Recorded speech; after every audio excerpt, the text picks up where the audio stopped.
Et bonjour à tous, on se retrouve aujourd'hui pour les résultats de SmackDown du 26 mai 2023.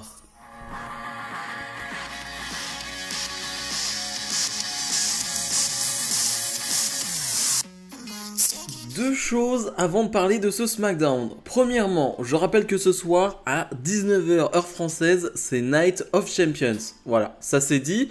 Ensuite, après Night of Champions, petite nouveauté, eh bien on va se retrouver sur Twitch, tout simplement, Total Catch, Twitch/Total Catch, eh bien pour faire un débrief à chaud de Night of Champions. Je le ferai pas pour tous les PLE, mais étant donné que le show commence à 19h, on peut s'attendre à un show qui se termine aux alentours de 23h environ, donc ça me laisse le temps de faire un petit débrief, et surtout, ça va être votre débrief, parce que moi le lendemain je ferai mon débrief comme d'habitude sur cette chaîne YouTube, bien évidemment, mais c'est surtout un live pour voir vos réactions à chaud, voir ce que vous en avez pensé. Je donnerai pas trop mon avis, mais voilà, donc soyez présents ce soir aux alentours de 23h, juste après le show, et bien pour un petit live. C'est une petite nouveauté, j'espère que ça vous plaira.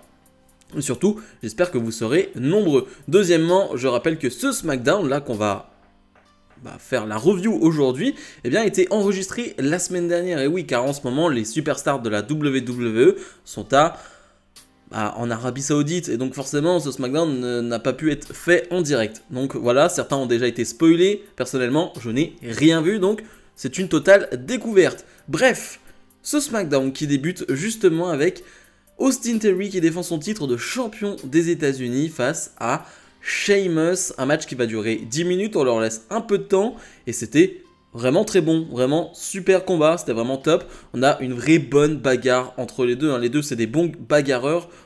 Austin Theory, on découvre un peu ce côté-là. Bon, Sheamus, on le sait qu'il est bon dans ce domaine-là, mais ça donne un très bon combat. Je trouve une bonne bagarre, une bonne brawl comme on les aime. Forcément, on va pas se fier trop au public, j'ai envie de dire, pour cette soirée, car clairement des sons ont été rajoutés, le public qui a dû rester, c'est le même public que le SmackDown de la semaine dernière, donc forcément, quand tu viens de te taper 2 heures de show, que tu vas te retaper 2 heures, bon, t'es peut-être pas à 100%, clairement, donc franchement, les bruits du public rajoutés, c'est pas que j'en veux pas à la WWE, mais disons que je comprends pourquoi ils font ça. Mais bref, on a un vrai bon combat. Finalement, eh bien, les Pretty Deadly vont venir s'en prendre au Brawling Brutes qui était à l'extérieur du ring, ce qui va gêner Sheamus. Et Sheamus va prendre un roll-up de la part de Austin Theory. Donc victoire de Theory qui conserve. Bon, on s'attendait à cette conservation de titre de la part de Theory. De cette manière-là, encore une fois, bon, on a l'habitude, j'ai envie de dire, Austin Theory ne gagne pas un match clean, j'ai envie de dire. Bon, c'est dommage, c'est un peu dommage. Bon, l'intervention, à la limite, des Pretty Deadly, je les comprends, parce qu'il y a cette petite histoire entre les Pretty Deadly et les Brawling Brutes. Après, Austin Theory aurait pu quand même porter son finish, ça aurait été un peu plus stylé. Mais bref, en tout cas, Austin Theory a conservé, et on a eu un bon début de SmackDown. Raquel Rodriguez et sa nouvelle partenaire, Shotzi, font face à Io Sky et Bayley. Des blessures dans ces deux équipes avec une Liv Morgan qui sera blessée pendant quelques semaines, peut-être plus, peut-être moins. On n'a pas vraiment de nouvelles à ce niveau-là. Et de l'autre côté, malheureusement, une Dakota Kai qui, pour elle, c'est plus sérieux. On parle de plusieurs mois d'absence. Franchement, honnêtement, je la vois pas revenir avant 2024. Donc ça va être très long. Un match qui va durer 5 minutes, qui est plutôt correct. Je trouve que Shotzi, par exemple, fait une belle performance. C'est ce que je retiendrai de ce combat.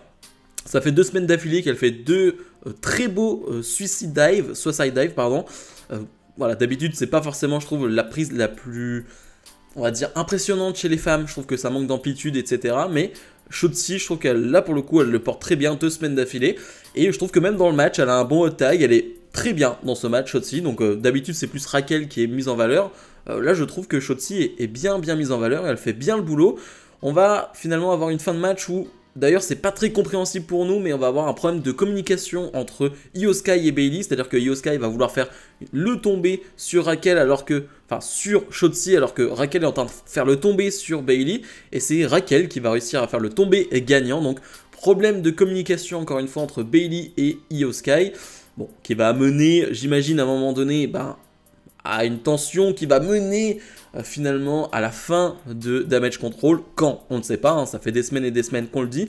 On rappelle que finalement, ces deux équipes seront dans un match à 4 ce lundi pour déterminer qui sera eh bien, les nouvelles championnes par équipe. Hein. On rajoute à ces deux équipes Chelsea Green et Sonia Deville et Ronda Rousey et Shayna Baszler.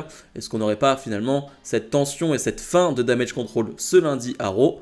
Affaire à suivre. Cameron Grimes fait face à Ashanti Adonis de Hit Row. Et oui, hein, il peut catcher en solo. D'ailleurs, Hit Row qui sont là. Voilà, tout simplement parce qu'on les voit jamais, mais ils sont bien présents.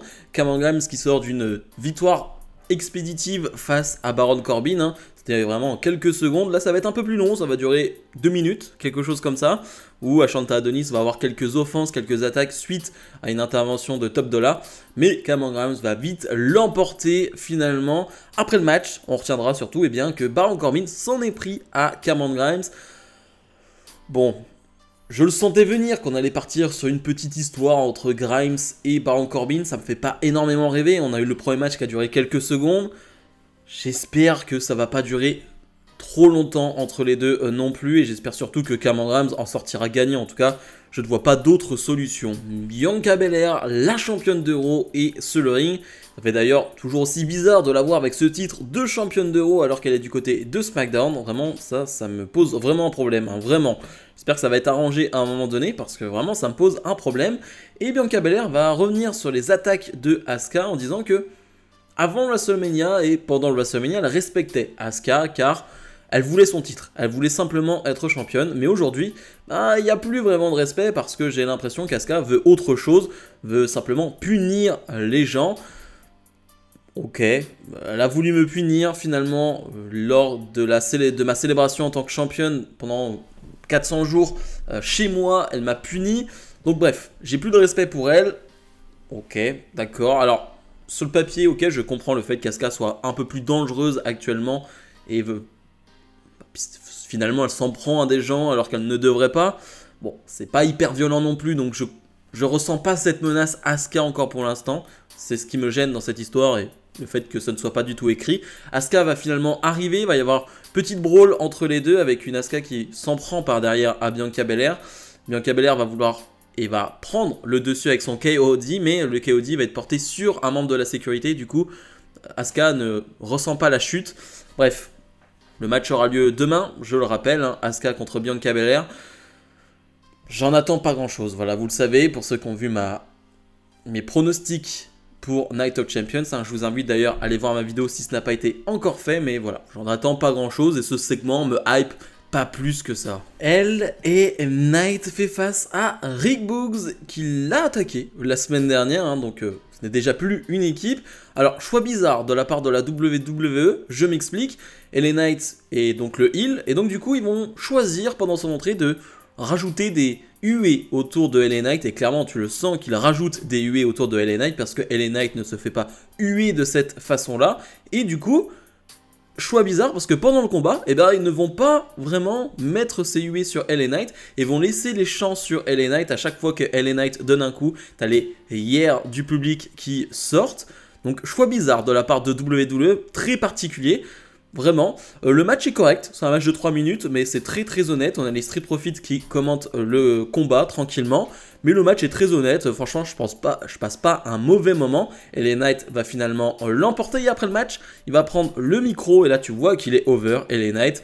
Il va prendre le micro en disant que, ouais, vous faites un peu trop les malins, les Street Profits, mais tôt ou tard, je vais m'occuper de vous. Il va faire son fameux LA Knight, et le public, vraiment chanter, parler avec lui.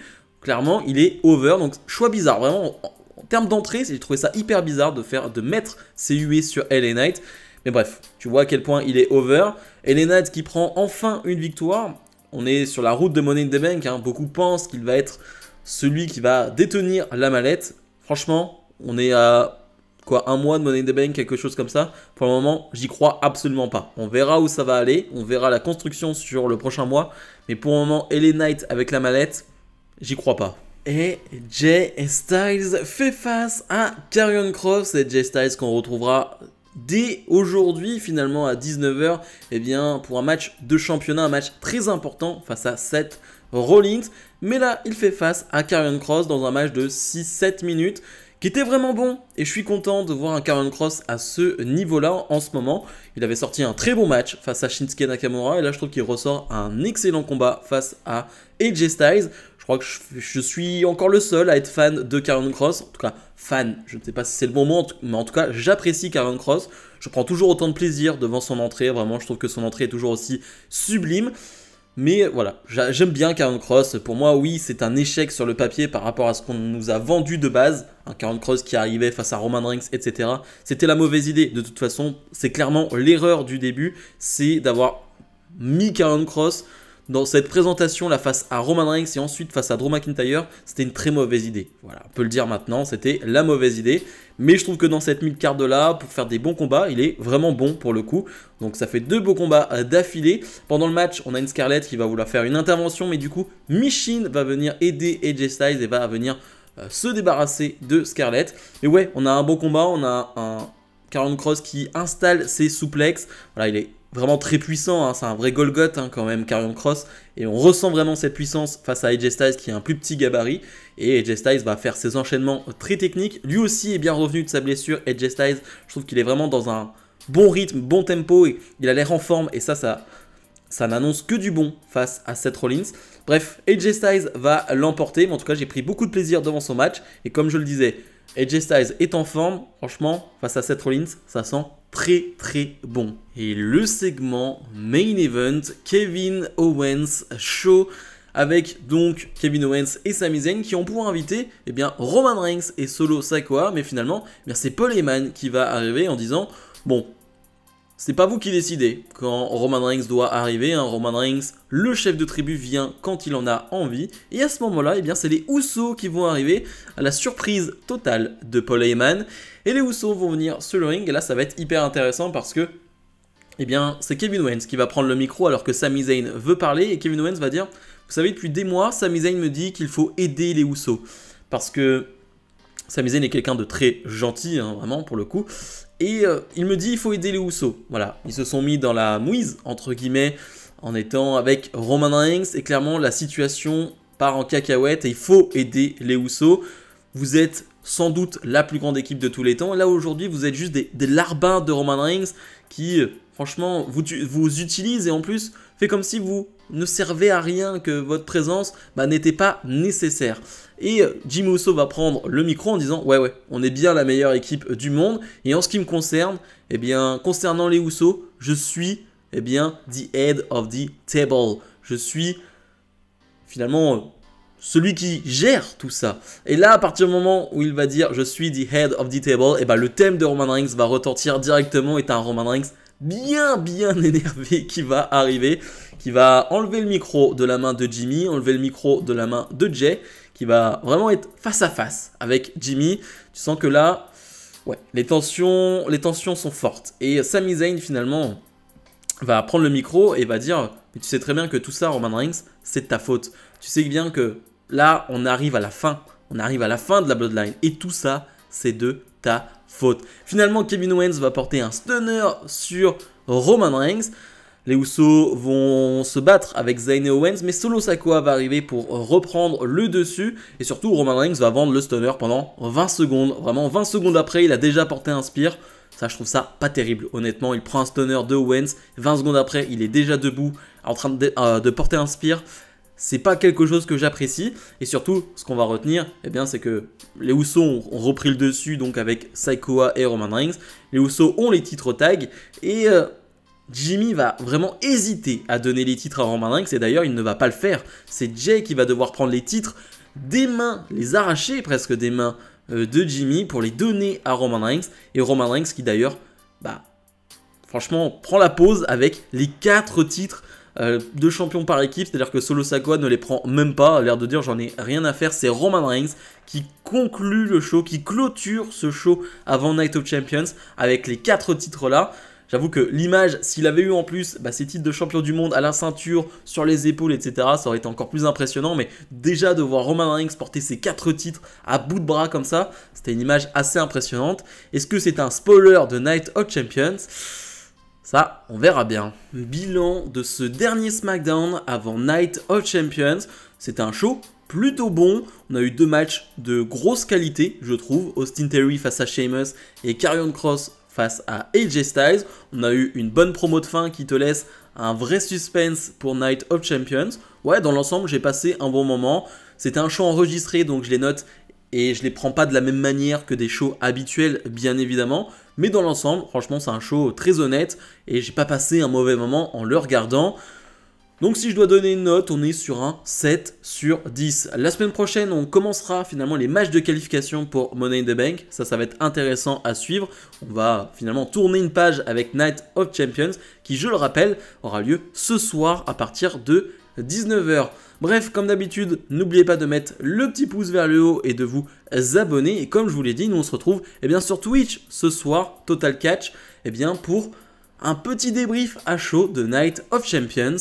Salut, salut!